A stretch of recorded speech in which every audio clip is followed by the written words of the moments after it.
नमस्कार, मैं हूं दिबांजलि मोइत्रा।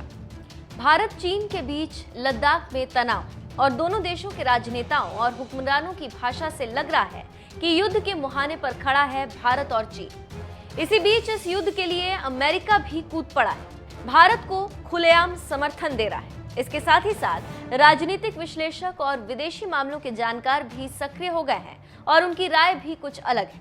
उनकी माने तो भारत के साथ सीमाओं पर अलग अलग इलाकों में जो हो रहा है वो निश्चित रूप से स्थानीय स्तर पर हुई कार्रवाई नहीं है, जिसे किन्हीं उत्साही स्थानीय कमांडरों ने भड़काया।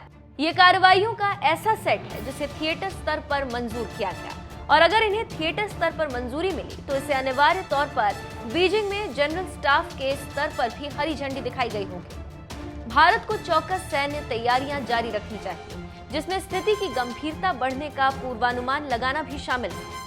साथ ही चीनियों को ये सोचने के लिए विवश करना चाहिए कि स्थिति गंभीर होने की लागत चीन की खुद की साख और हितों के लिए कितनी भारी हो सकती है, खासतौर पर तब जबकि ये हाशिए के क्षेत्र हैं और बुनियादी तौर पर चीन के मूल हितों के साथ नहीं जाते।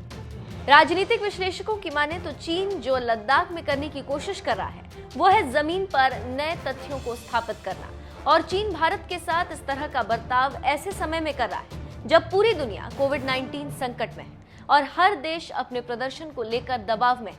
ऐसे में चीन का भारत से टकराना ये दुनिया को संदेश है कि चाहे लाख धमकी मिले, अगर किसी ने चीन से टकराने की कोशिश की तो मुंहतोड़ जवाब मिलेगा। जैसा कि आप जानते हैं कि अमेरिका अपने यहाँ हो रही हर मौत से बौखलाया हुआ है और चाहता है कि चीन पर कार्रवाई। जो भी हो, विदेशी विश्लेषकों की राय एक तरह से सही है और अपने दुश्मन को कमजोर तरीके से नहीं लेना चाहिए, और भारत को भी युद्ध की तैयारी करनी चाहिए। नहीं तो भारत सोता रह गया और चीन ने फिर कब्जा कर लिया। ऐसे में भारत को मुंहतोड़ जवाब देने के लिए तैयार रहना चाहिए।